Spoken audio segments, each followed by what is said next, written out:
Waheguru Ji Ka Khalsa, Waheguru Ji Ki Fateh. I mean, to understand why we must keep our Kakkar, obviously, we need to think about what was the point of Sikhi, what's the meaning of life, why did the Gurus come, what are they here to do? Because if they wanted us to just, like you say, maybe not have our Kakkars and just live in the normal way, let's say, as we see the normal way in society, and we can practice all our beliefs without the Kakkars. If Guru Sahib wanted that way, then obviously they wouldn't have given us those gifts.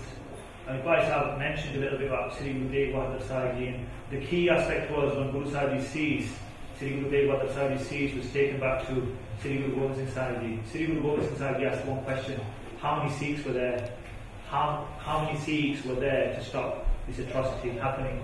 And obviously, Bhai Sukhraj Singh, they said, well, I couldn't tell how many Sikhs were there. I didn't know how many Sikhs were there. There were actually 5 Sikhs that went with Guru Tegh Bahadur Sahib Ji.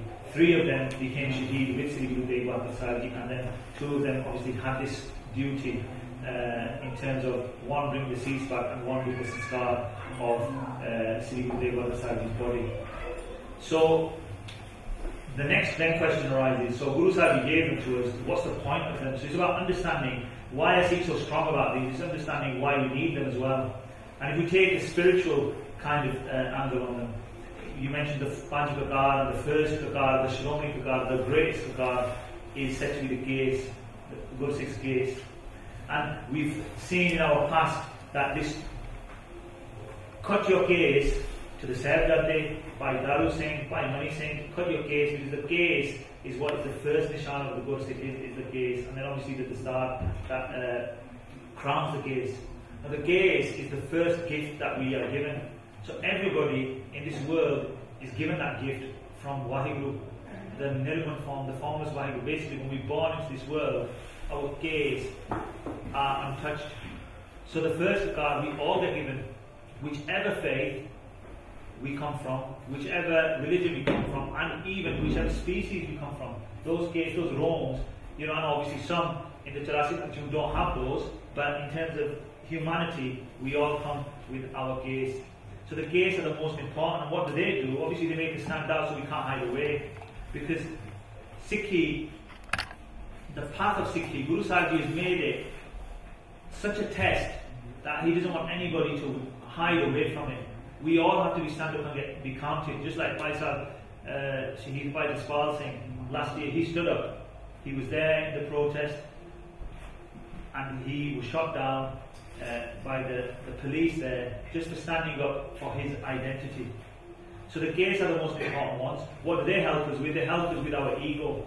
We have this Panj Kakkar, this path of spirituality: Kaam, Krodh, Lobh, Moh, Ahankar, lust, greed, anger, attachment, and ego.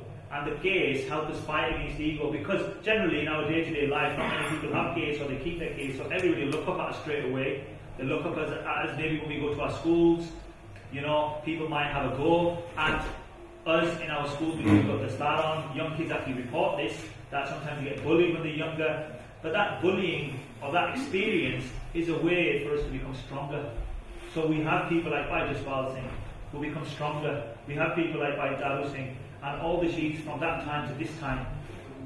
Bhai Sukhraj Singh, who was a young Shaheed as well, those wheels. So these Kakkar, in one way, they put the test on us, but at the same time they help us spiritually. So just by living a spiritual life without having the Kakkars, it's not going to get us to become one with God. The Kakkars actually aid against these Panch Kakkar. So I've quickly mentioned the case.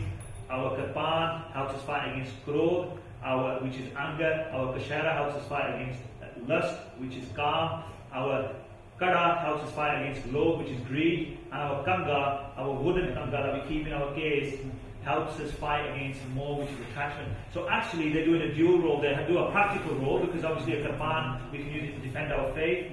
Our Kanga is used to comb our hair, cleanliness. Our Kada, the Sarvalo Kada, helps us with that iron intake in the paws. The Kashera is tied with a knot. It's actually designed in such a way that in those days when the Sikhs were in battle, they don't need to wear anything else over their legs. They just wear a Kashera, obviously because it's knee length. and so they can fight in those battles, and they can, you know, the way it's designed, it's not tight on the legs, so they have practical meanings, but also they have spiritual meanings, and so it's very, very important. If you want to develop spiritually, the Guru Sahibs obviously have given us these Kakkars which help us develop spiritually, but then also that test that we go through in this life, that are you a Sikh of mine? If you're a Sikh of mine, I want you to live in this way, and if you can obviously live in that way, then we pass that test and we become one with the Lord.